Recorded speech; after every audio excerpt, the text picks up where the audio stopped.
Hello बच्चों, my name is Khushi Jha, your physics teacher from Honeypus Academy. So today we will be covering chapter Force and Laws of Motion of class 9 and बच्चों in just one short video. So start करें?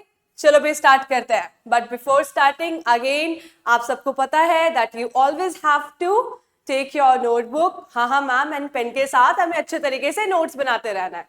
हाँ जी, तो notes बनाते बनाते चलो भाई ये chapter start करते हैं. So today's goals are, सबसे पहले we will be understanding introduction of force, then effects of force. So basically we will be going from zero to hero level. ठीक है भाई, तो बेसिक से बेसिक लेवल एंड फिर सारे के सारे जो टॉपिक्स हैं हमारे चैप्टर में वो सब कुछ कंप्लीट करने वाले हैं. ठीक है, उसके बाद Newton's first law of motion, then momentum, Newton second law of motion, third law of motion, application of Newton third law of motion, conservation of momentum. उसके बाद हम अपने चैप्टर को एंड करेंगे. ठीक है भाई, स्टार्ट करें विद फुल जोश. Okay then, so let us understand what is force and its effects. Force क्या होता है मैम? फोर्स, ये पेन दिख रहा है ना, अब ये देखो, ये पेन रेस्ट पे, अब मुझे इसे मोशन में लाना है. What we will do, we will be doing like this. So what am I doing? I am basically forcing this pen to move its position, right? So यहाँ से यहाँ लाने में मैंने इसमें क्या अप्लाई करा बच्चों? फोर्स अप्लाई करा. तो फोर्स क्या है ma'am? Pulling a door, pushing a door, या फिर क्रिकेट. क्रिकेट कैसे खेलते हैं भाई? क्रिकेट कैसे खेलते हैं? बॉल यहाँ से आ रही है और हमने ऐसे करके मारा. अब ये जो बॉल हमारे पास आ रही है, हमने उसका क्या करा? फोर्स लगा के मैम डायरेक्शन चेंज कर दिया. बैडमिंटन खेल रहे हैं, हमने ऐसे करके शटल कॉर्क आई और हमने ऐसे करके फेंका. अगेन हमने क्या करा? डायरेक्शन चेंज कर दी मैम, राइट? तो फोर्स क्या है बच्चे? आप देखोगे पुश और पुल, यही दो चीजें करते हो ना आप लोग फोर्स में. What you do is you apply pull or push on an object or on a body and hence that is your force. So we can write the definition of force at जितनी ज्यादा simplicity हो सके. कैसे लिखेंगे भाई? Any push or pull on an object. Any push or pull on an object is known as force, right? किसी भी हमने ऑब्जेक्ट में पुश या पुल का इफेक्ट अप्लाई करा, वही फोर्स होता है, राइट? अब इफेक्ट्स ऑफ फोर्स क्या क्या होता है? मैंने तो अभी आपको जस्ट बताया कि इफेक्ट्स ऑफ फोर्स क्या होता है. देखो भाई, ये रबर बैंड है. अब इस रबर बैंड को आप क्या कर रहे हो? स्ट्रेच कर रहे हो. आपने इसका क्या चेंज करा? You change the shape here, right? So आपका शेप चेंज होगा जब आप फोर्स अप्लाई करोगे, साइज चेंज होगा. ये देखो बेसबॉल, बेसबॉल पता है ना भाई, डोरेमोन वगैरह में बेसबॉल वगैरह ही तो खेलते थे ना. ऐसे आई बॉल और ऐसे करके मारा, राइट? तो हमने क्या करा मैम? यहाँ पे हम लोगों ने बॉल की डायरेक्शन भी चेंज कर दी. तो डायरेक्शन भी हम लोगों ने चेंज कर दिया, शेप्स कर दिया चेंज, साइज कर दिया, डायरेक्शन चेंज कर दिया. ठीक है, अब ये सब क्या है? ये है हमारे इफेक्ट्स ऑफ फोर्स. बात समझ आ गई? Effects of force. अब डायरेक्शन, अच्छा मैम एक और चीज, हमने स्पीड भी चेंज कर दी, राइट? हमने क्या कर दी? उसकी स्पीड भी चेंज कर दी, किसी की डिक्रीज किसी की इंक्रीज, राइट? तो इस तरीके से ये हमारे हैं effects of force. Got it बच्चे? Now more knowledge about force. More knowledge about force में सबसे पहले तो एक बार एसआई यूनिट देख लेते हैं. Ma'am SI unit of force, अच्छा मैम न्यूटन बाबा जी. यस, न्यूटन बाबा ji. So basically it's Newton. ध्यान रखेंगे अगेन, न्यूटन को कैसे लिखते हैं? ऐसे, स्मॉल लेटर से. ठीक है, जब भी आप एसआई यूनिट लिख रहे हो तो आपको कैसे लिखना है बच्चे? Small letter n. ठीक है, एंड सिंगल लेटर लिखोगे तो कैपिटल है. ठीक है, सम रूल्स ऑफ फिजिक्स. उसके बाद CGS unit. Ma'am CGS unit क्या होता है? सीजीएस यूनिट मींस बच्चे C for centimetre, G for gram and S for second. ये छोटी यूनिट ऑफ फोर्स है बच्चे, छोटी सी यूनिट ऑफ फोर्स. उसे क्या कहता है? डायल. सो बेसिकली 10 की power 5 dyne is equal to 1 newton. ठीक है, समझ आ गया? ये था हमारा सीजीएस यूनिट ऑफ 10 की power 5 dyne is equal to 1 newton. कुछ इस तरीके से हम लोगों ने फोर्स का थोड़ा सा और पढ़ लिया कि क्या क्या होता है फोर्स. अभी आप फोर्स के फॉर्मूलाज वगैरह पढ़ेंगे from Newton second law of motion. So basically बच्चे we have two types of forces. ठीक है, first is the balanced force and second is a unbalanced force. In class 8, I guess you know the concept of contact forces and non-contact forces, right? So in class 9, we will be understanding forces as two different ways, as balanced force and unbalanced force. So start करें. Balanced force क्या होता है भाई? Ma'am balance force ये देखो भाई, जब एक एरोप्लेन एक हाइट पे रहता है, ठीक है, ऐसे करके गया, ये landing it's like take off, constant, landing, right. अब ये जो कांस्टेंट वाला पार्ट है बच्चे, ये जो हमारा कांस्टेंट वाला पार्ट है एरोप्लेन का, तो ये क्या है भाई, यहाँ पे जो हमारा अपवर्ड फोर्स है that is your normal force, right. Upward force है that is equal to the gravity, right. The upward force is equal to gravity, and hence this system is known as balanced system, right? Because both the forces are equal in magnitude but opposite in direction. कैसे लिखेंगे इसे? Both the forces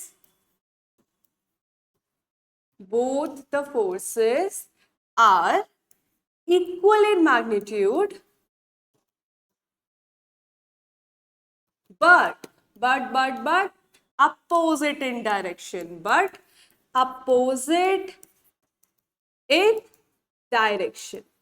बात समझ आ गई भाई. तो इसे क्या बोलते हैं? बैलेंस्ड बोलते हैं, राइट. इसे क्या बोलते हैं? Balance system. अब यहां देख लो, ये हमारा बैलेंस्ड फोर्स है. बेसिकली व्हेन टू और more than two forces act on an object in such a way that they cancel the effect of each other and produces a net external force, या फिर हम इसे ऐसे भी लिख सकते हैं, F net that is your resultant force अगर जीरो हुआ सिस्टम का, so it is said to be balanced force. Got it? अगर F net equal to zero हुआ तो क्या बोलेंगे? That is a balanced force, right? If consider this box, if someone, let's say ये बच्चा बबलू बबली यहाँ से फोर्स खींच रहा है, बबलू बबली अरे खींचो, तो ये 2F लगाता है, ये 2F लगाती है, ठीक है, ये इधर इस डायरेक्शन में से खींच रही है, ठीक है. तो अब ये यहाँ पे मैं खड़ी हूँ, मैंने बोला अच्छा जी 2 लगा रहे हो ना फोर्स, कोई बात नहीं, मैं अकेले काफी हूँ. मैंने क्या करा, यहाँ पे सीधा 4F का फोर्स लगा दिया, तो 2 + 2 यहाँ पे भी 4F आ रहा है ना मैग्नीट्यूड. यहाँ पे देखो भाई, यहाँ पे मैं अकेले ही 4F लगा रही हूँ, तो 4F मैग्नीट्यूड तो इक्वल है, but again direction is different, right. ये हमारा राइट है, ये हमारा लेफ्ट है, बट बैलेंस सिस्टम तो हो गया. क्यों हुआ भाई balance system? Because the F net is equal to 0 here.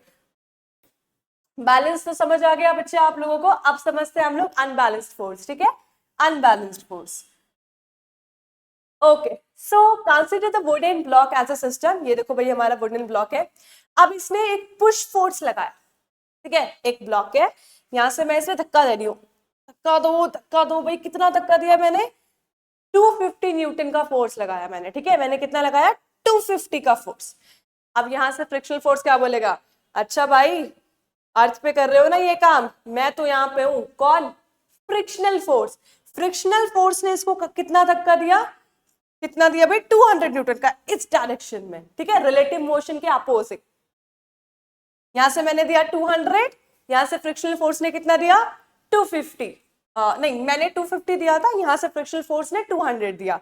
तो आप क्या बोलेंगे मैम? हम ये बोलेंगे कि यहाँ पे हमारा जो F net था वो तो नॉट इक्वल टू 0 आया. मैंने पूछा क्यों? तो आप बोलोगे मैम हमने 250 का लगाया और यहाँ से फ्रिक्शनल फोर्स ने हमें 200 दिया, so the net external force is now not 0 ma'am. तो फिर क्या है बच्चे? मैम यहाँ पे तो हमारा 50 न्यूटन बच गया और हमारा ज्यादा फोर्स है, तो मैम हमारी बॉडी राइट की तरफ मूव करेगी. गॉट इट ना? तो मोर नॉलेज में जो हमारा एक स्लाइड था, इसमें हम ये भी लिख लेंगे that force is vector quantity. Force क्या है बच्चे? वेक्टर क्वांटिटी है. मैम वेक्टर क्वांटिटी क्या होता है बच्चे? वेक्टर क्वांटिटी क्या होता है? Which have both, both ma'am both, हाँ जी, magnitude plus direction, magnitude plus direction, ठीक है। तो फोर्स क्या है बच्चे?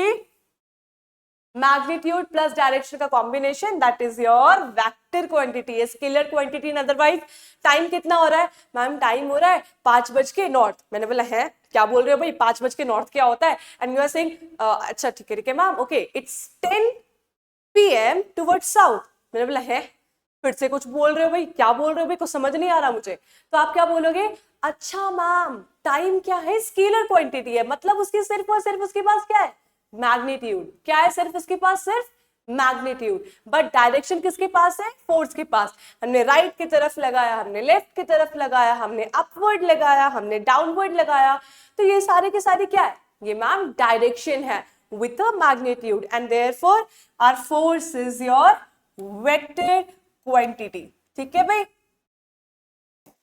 आ जाते हैं हम लोग इस स्लाइड पे। तो यहाँ पे हमने देखा कि net resultant force is not equal to 0, so we can say that F net is not equal to 0 and hence it is said to be unbalanced force। बात समझ आ गई? चलो भाई यहाँ पे देख लेते हैं, select the model that represent balance forces acting on an object. ये इस डायरेक्शन में लगा रहा है, फिर इस डायरेक्शन में लगा रहा है, ये इस तो this is the correct answer, right. Opposite side equal in magnitude, तो ये बैलेंस सिस्टम हो गया हमारा। उसके बाद आ जाते हैं हम लोग first law of motion. First law of motion की कहानी बच्चों बहुत ज्यादा इंटरेस्टिंग है। कैसे कैसे मैम? तो बच्चे ये है कि पहले ना हमारे साइंटिस्ट, बहुत सारे साइंटिस्ट थे, आते रहते हैं, वो बोलते रहते हैं भाई आप गलत हो। उसके बाद एक आ जाता है हमारे गैलीलियो साहब, ठीक है, गैलीलियो साहब, गैलीलियो कुछ बोलते हैं, उसके बाद न्यूटन बाबा कुछ बोलते हैं। उससे पहले ये सब डिस्कस जो हम अभी करने वाले हैं, उससे पहले answer this question that how is kicking a ball in space different from that on the earth। सोचो सोचो सोचो कि अगर अर्थ पे हम एक बॉल को किक करते हैं और अगर स्पेस में करते हैं तो डिफरेंस क्या है? मैम अर्थ पे तो ग्रेविटी फोर्स है, ग्रेविटेशनल फोर्स है और फ्रिक्शनल फोर्स भी है। इसका मतलब मैम इतने सारे फोर्सेस, तब तो अगर हम किक करते हैं तो मैम धीरे धीरे बॉल की स्पीड कम हो जाती है एंड बॉल तो रेस्ट पे आ जाता है। बट क्या होगा अगर उसी बॉल को आप स्पेस में किक करोगे? इस बॉल को अगर आप स्पेस में किक करोगे, मैंने यहां से फोर्स लगाया बच्चे, जितना भी आपने मैग्नीट्यूड करा है ना, लेट्स से 5 न्यूटन, अब वो चलते ही जाएगा, चलते ही जाएगा, चलते ही जाएगा, चलते ही जाएगा, चलते ही जाएगा। मैम चलते ही जाएगा, चलते ही जाएगा, हाँ जी बच्चे, क्योंकि वहां पे तो कोई फोर्स लग ही नहीं रही है, एक्सटर्नल फोर्स है ही नहीं। तो स्पेस पे जो आप बॉल फेंकोगे वो कांस्टेंट वेलोसिटी से चलती ही जाएगी, चलती ही जाएगी, चलती ही जाएगी। बात समझ आ गई? तो इससे हमारे आ जाते हैं गैलीलियो गैलीली, आ साइंटिस्ट। तो ये एक इटालियन एस्ट्रोनॉमर थे, उन्होंने बिलीव करा एक चीज कि अगर किसी भी ऑब्जेक्ट को, ठीक है ध्यान से सुनना, अगर किसी भी ऑब्जेक्ट को अगर कांस्टेंट वेलोसिटी से चलना है या फिर रेस्ट पे ही रहना है, तो इस पे कोई भी एक्सटर्नल फोर्स नहीं अप्लाई होनी चाहिए। वो बॉडी या वो लेट्स से कि ये ऑब्जेक्ट रेस्ट पे है, ये तब तक रेस्ट पे रहेगा जब तक मैं इस पे कोई एक्सटर्नल फोर्स अप्लाई ना कर। गॉट इट बच्चे? सो बेसिकली गैलीलियो ने हमें क्या बताया, गैलीलियो साइंटिस्ट ने, कि if a body is moving with constant velocity or is at rest position, it will remain at rest or it will remain in constant velocity, moving with constant velocity, unless we do not apply an external force। बात समझ आ गई? ये हमें Galileo जी ने बताया। इसके बाद हमारे न्यूटन बाबा जी, उन्होंने इसी लॉ को थोड़ा सा मॉडिफाई कर दिया, ज्यादा चेंजेस नहीं है, उसको हम लोग लॉ ऑफ इनर्शिया भी बोलते हैं फर्स्ट लॉ को, और न्यूटन्स बाबा का फर्स्ट लॉ भी बोलते हैं। ज्यादा मॉडिफाई नहीं करा है, बट थोड़ा सा चेंज करके उन्होंने ये बोल दिया, उन्होंने अपनी एक स्टेटमेंट दे दी, an object continues to be in a state of rest और in a state of uniform motion unless acted upon by an external unbalanced force। बात समझ आ गई? दोनों के दोनों सेम ही चीज है। उसे हम लोग गैलीलियो का इनर्शिया ऑफ क्या कहते हैं भाई, यहाँ पे लिख देती हूँ। इस लॉ को हम क्या बोलते हैं जो गैलीलियो ने हमें दिया था, गैलीलियो साइंटिस्ट ने, इनर्शिया। क्या कहते हैं भाई? Law of inertia. Ma'am inertia क्या होता है? इनर्शिया क्या होता है? तो इसे लिख लेंगे बच्चे कि इनर्शिया का मतलब क्या है। ठीक है, तो बच्चे इनर्शिया का मतलब होता है inherent property, inherent property of any object or body to resist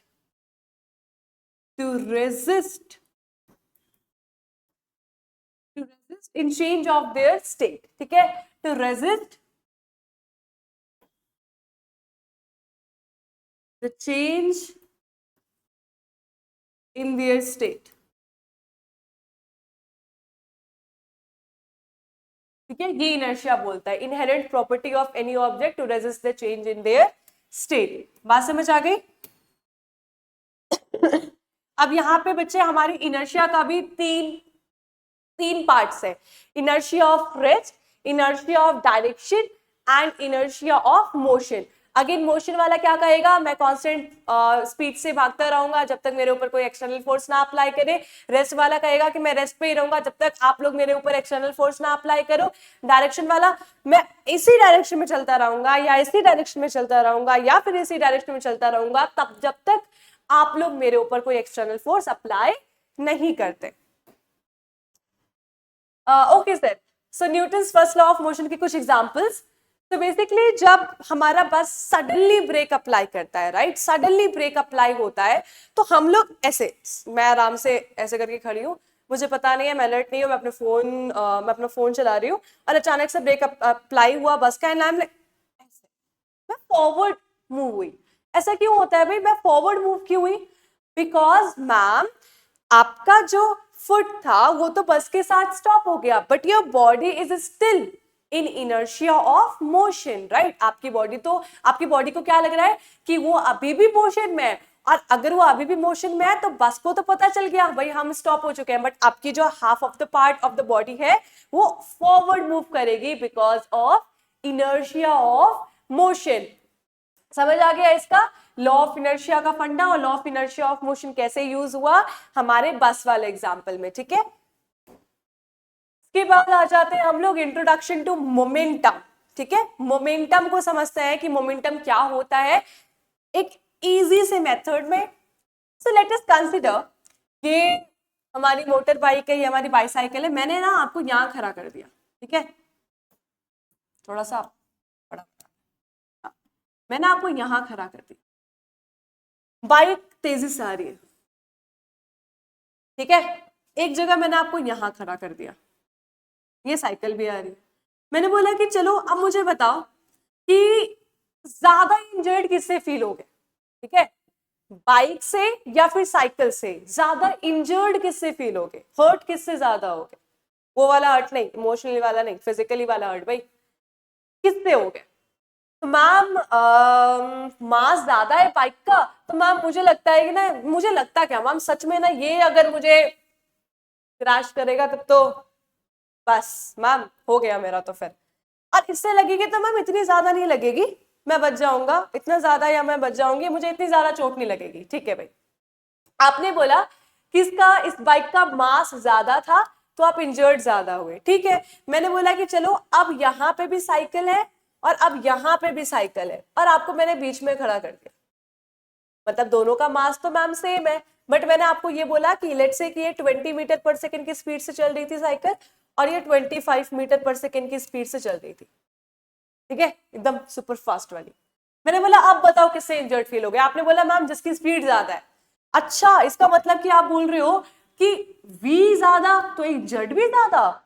हाँ, इसका मतलब ये है कि मोमेंटम को अगर सिंप्लिसिटी में समझना है बच्चे, so you always have to do one thing, you have to understand the concept of injury.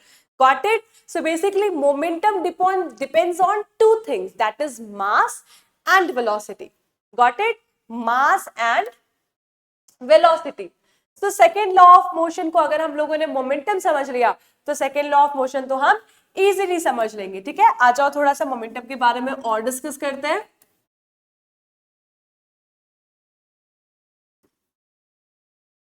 Momentum, so momentum को डिनोट करते हैं बच्चे हम लोग पी से। किससे करते हैं? पी से। P is equal to mass into velocity.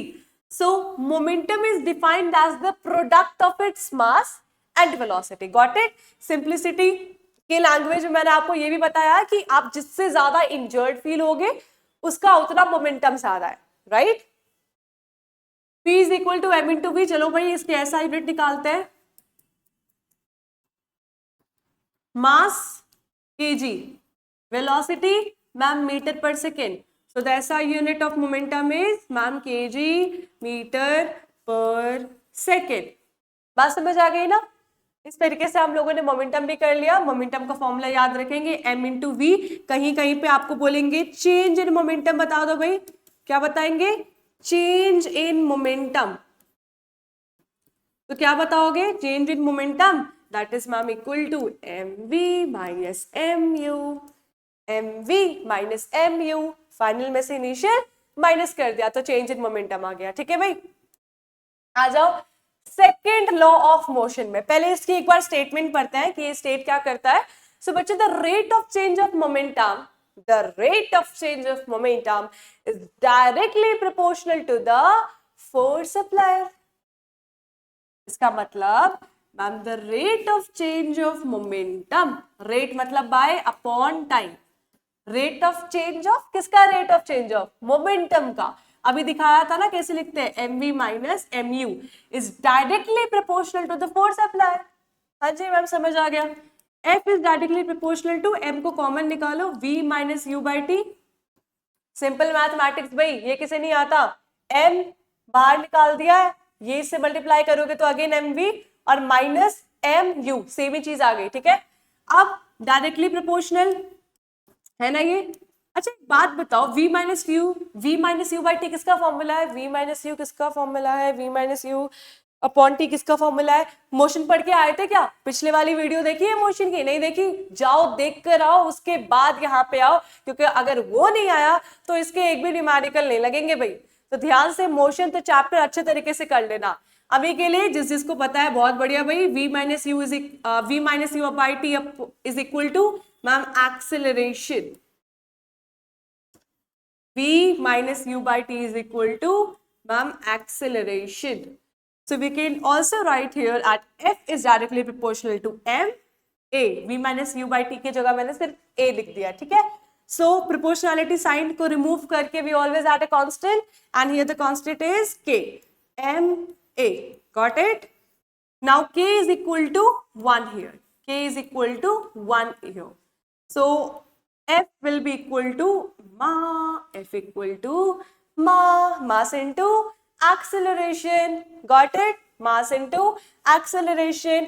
अगर मैं आपको फिर यहां से फोर्स के बारे में और पढ़ाऊं तो यहां पे हो जाएगा हमारा kg, ये हो जाएगा मीटर पर सेकेंड स्क्वायर। तो देखो भाई F की मैंने एक और यूनिट बता दी आपको जो आप लिख के आ सकते हो, या फिर आपको एक और बताई ही है, दैट इज न्यूटन। ठीक है, F is equal to n। चलो पूरा ही लिख देती हूँ, पता चले F is equal to n करके आ गए, न्यूटन। समझ आ गया अच्छे तरीके से कैसे डेरिवेशन करा मैम ने? एक क्वेश्चन कर लेते हैं बच्चे। The mass of a goods lorry is 4000 kg and the mass of goods loaded on it is 20,000 kg। अच्छा वो 4000 kg है, okay। If the lorry is moving with a velocity of 2 meter per second, what will be its momentum? बच्चे क्या करना है, हमेशा numerical को करने से पहले you always have to write, क्या बताया मैंने? You always have to write given, right? सबसे पहले हमें क्या करना है, हमने लिखा है यहाँ पे सॉल्यूशन, सबसे पहले हमने लिखा है यहाँ पे गिवन। हमारे पास क्या क्या गिवन है बच्चों? हमारे पास गिवन है मास 1 कितना है बच्चों? 4000 kg ma'am. And second mass कितना है बच्चे, m2, ma'am this is 20,000 kg. Okay, now with a velocity of 2 meter per second. Now question क्या पूछ रहा है बच्चे, मोमेंटम पूछ रहा है, p पूछ रहा है. Now ma'am, we know the formula of momentum, but first bache, you always forget to add these two masses. So we will be adding these two masses, 4,000 plus 20,000. ठीक है, 4,000 plus 20,000. तो side में करता है, एक सेकंड. तो सबसे पहले मैम हमने इसको क्या करा, तो मैम हमने ऐड करा, ये आ गया मैम हमारे पास. तो हमारे पास ये टोटल मास आ गया. क्या आ गया भाई, हमारे पास मैम ये टोटल मास आ गया. ठीक है, ये रफ कैलकुलेशन है भाई, इधर ही करना अपने नोटबुक के साइड में मार्जिन बनाकर. ठीक है, तो अब मैम हमें पता है P is equal to m into V होता है, momentum is equal to mass into velocity होता है. Now we know the mass also ma'am, that is 24,000 into velocity, and ma'am velocity is 2 meter per second, right? और 20,000 ही था ना, सब ठीक करे. हाँ, वेलोसिटी 2 मीटर पर सेकेंड. अब हमने क्या किया, okay ma'am, the momentum is kg metre per second. तो the ma'am momentum is 48,000 kg metre per second. बात तो समझ आ गई ना. इस तरीके से हम लोगों ने ऐसा यूनिट के साथ बॉक्स में हम लोगों ने आंसर हमारा करा, एंड देन करेक्ट. आ जाते हैं हम लोग थर्ड लॉ ऑफ मोशन पे बच्चे. Third law of motion ma'am, every action has an equal and opposite reaction, right? अगर मैं किसी वॉल को पुश करूं, ठीक है, मैंने एकदम तेजी से सोचो कि ये वॉल है, एकदम तेजी से मैं से पुश कर रही हूँ, अरे वॉल हिल ही नहीं रहा भाई, क्या हो रहा है, क्योंकि मैम ये वॉल भी आपके ऊपर अपोजिट डायरेक्शन में फोर्स लगा रहा है. अच्छा, इसका मतलब ये है कि ये तो Newton third law of motion है. हाँ जी, तो ये है हमारा Newton third law of motion की एक्शन. चलो इसको लिख लेते हैं. Every action has an equal and opposite reaction. समझ आ गई? Every action has an equal and opposite reaction. चलो ये वाला देख लेते हैं. ये हमारे कुछ बॉक्सेस है, ठीक है. अब ये है हमारा क्या मैम, यहाँ पे लग रहा है हमारा, इस डायरेक्शन में इस पे लग रही है मैम हमारा वेट. वेट का फॉर्मूला m इंटू जी. और ये जो हमारी बुक्स रखी है ना, इसको मैं बना देती हूँ फिर से. ये हमारी बुक है. अब इस पे भी मैम, और ये हमारा टेबल था, ठीक है, ये हमारा टेबल था. तो मैम इस टेबल पे ये बुक आराम से रेस्ट कर रहा है. इसका मतलब मैम इसके ऊपर एक नीचे वाली फोर्स लग रही है, that is your gravity, your weight m into G. और एक ऊपर फोर्स लग रहा है मैम इसके ऊपर, दैट इज नॉर्मल का फोर्स लग रहा है. इस पे कौन सा फोर्स लग रहा है भाई, नॉर्मल का फोर्स लग रहा है.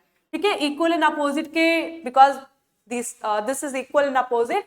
सो बेसिकली वो आराम से रेस्ट पे है, उस पर कुछ भी फोर्स हो तो रही है, but F net external force कितनी है, F net is equal to 0 here, right. So यहाँ पे एक्शन क्या है, notebook exerting a downward force, और रिएक्शन क्या है, table exert a force on the notebook on the upward direction, that is your normal force, and therefore we can say that force on the table is equal to force on the notebook. बात समझ आ गई. अब आ जाते हैं हम लोग, how do you walk. Walk कैसे करते हैं, हम वॉक करते हैं कि हम एक्शन देते हैं कि जो हमारा मैन है, ये हमारा मैन है, he is exerting a force on the earth. क्या कर रहा है, on the earth backward direction में. ऐसे चलते ना भाई, एक पीछे करा, फिर आगे गए, फिर पीछे करा, फिर आगे गए, फिर एक बार आगे किया, ये वाला पीछे करा, फिर आगे आए. इस तरीके से आप लोग चलते हो ना. तो एक्शन आप लोगों ने दिया बैकवर्ड डायरेक्शन में अर्थ को. अब रिएक्शन कैसे मिलेगा बच्चे आप लोगों को, the earth exerts an equal and opposite reaction force on the man to move in the forward direction में. ठीक है, तो थर्ड लॉ ऑफ मोशन आपको हेल्प करता है वॉक करने में, रन करने में, राइट. ये वाला देख लेते हैं. ये बहुत फेमस सा एग्जांपल है. ये हमारी बोट है, ये हमारी बोट है. हमें यहाँ जाना है, ठीक है। अब ये मैन अगर यहाँ से यहाँ तक जंप करेगा तो एक बात बताओगे कि ये पीछे की तरफ बोट जाती है ना, मैन फॉरवर्ड जा रहा है तो बोट पीछे की तरफ जा रही है ma'am, again because of third law of motion. Recoil of gun देख लो, रिकॉइल ऑफ गन ऐसे शूट करा, ऐसे आपका हैंड कहाँ आया, पीछे की तरफ। पीछे की तरफ क्यों आया, again ma'am because of third law of motion. Bullet जिस डायरेक्शन में, फॉरवर्ड डायरेक्शन में जा रहा है तो वो इक्वल एंड अपोजिट डायरेक्शन हमें भी देगा, राइट। तो इस तरीके से हमने किया, पकड़ा हम लोगों ने, ये ऐसे गया, बुलेट गई और हमारे पीछे भी फोर्स आया, ठीक है। तो इसे आप बोलते हैं recoil of gun. As a consequence, Newton's third law, the bullet exerts an equal and opposite force on the gun, and bullet exert a force on the gun towards the left since the gun exert the force on the bullet towards the right. समझ आ गया भाई action and reaction. अब आ जाते हैं हमारे last topic पे, conservation of momentum. Let us consider कि ये है हमारा ट्रक और ये है हमारी कार, ठीक है, जिसका मास है m1, इसका मास है m2। ये जा रही थी u1 वेलोसिटी से, ये जा रही थी u2 वेलोसिटी से, इस डायरेक्शन में, इस डायरेक्शन में। ये था बच्चे केस हमारा बिफोर कोलिजन। कैसा केस था, बिफोर कोलिजन केस था। अब ना इनका कोलिजन हो गया, टकरा गया आपस में, तो ये वाला जो मास m1 था, ये मास m2 था, ये दोनों क्या हो गए बच्चे, ये दोनों मैम टकरा गए। ओके देन m1 m2 आपस में टकरा गए, तो ये है हमारा कोलिजन के टाइम।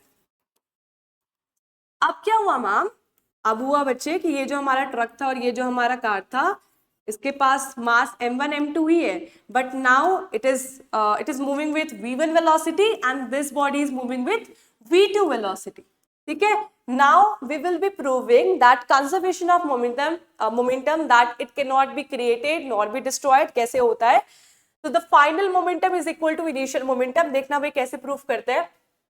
अगर मुझे इसका एक्सेलरेशन बताओ तो यहाँ पे इसका एक्सेलरेशन क्या आ जाएगा मैम, यहाँ पे इसका एक्सेलरेशन क्या आ जाएगा मैम, एक्सेलरेशन ऑफ ट्रक आ जाएगा v1 में से u1 अपॉन में t, और मैम एक्सेलरेशन ऑफ कार आ जाएगा v2 में से u2 बाय t। हाँ जी, तो एक बात बताओ जरा, force on truck will be equal to force on car. हाँ मैम, बट अपोजिट, और अपोजिट को कैसे लिखते हैं मैम, नेगेटिव, और force is equal to mass into acceleration. तो मैं यहाँ पे इसे ऐसे भी लिख सकती हूँ m1, और एक्सेलरेशन की जगह ट्रक का बताना जरा, v1 minus u1 by t is equal to minus v2 minus u2 by t, है ना, ऐसे ही करता है ना भाई, v1 minus u1 v2 minus u2, t से t मैम कैंसिल, यहां से आया हमारे पास m1 v1 minus u1 is equal to minus m2 v2 minus u2। इसको खोलो मैम अच्छे तरीके से, इसे ओपन कर दो मैम इस इक्वेशन को, m1 v1 minus m1 u1 is equal to minus m2 v2 minus plus m2 u2, right. तो यहाँ पे m1 v1 यहीं पे रहने दो, वो माइनस को यहाँ पे प्लस ले आओ, m2 v2 equal to m2 u2 वहीं रहने दो, और ये माइनस का उधर जाएगा तो प्लस में m1 u1 प्लस का। तो ये हमारे पास आ गई कि फाइनल मोमेंटम इक्वल होता है हमारा इनिशियल मोमेंटम के। बात समझ आ गई। इस तरीके से हम लोगों ने कंजर्वेशन ऑफ मोमेंटम की भी डेरिवेशन पूरी कंप्लीट कर ली। तो आ जाओ अब हम अच्छे तरीके से टाटा बाय बाय करते हैं इस चैप्टर को। सो एवरीवन, ये था हमारा force and laws of motion. Make sure बच्चे कि आप इस वीडियो को अच्छे तरीके से देखो and make proper notes of derivations and important points, and हम मिलते हैं इसी तरीके से हमारे next chapter में, that is your gravitation. So stay tuned and don't forget to like, share and subscribe our channel 100% Academy. So मिलते हैं बच्चे हम next video में। Take care, bye bye and पढ़ाई करते रहिए।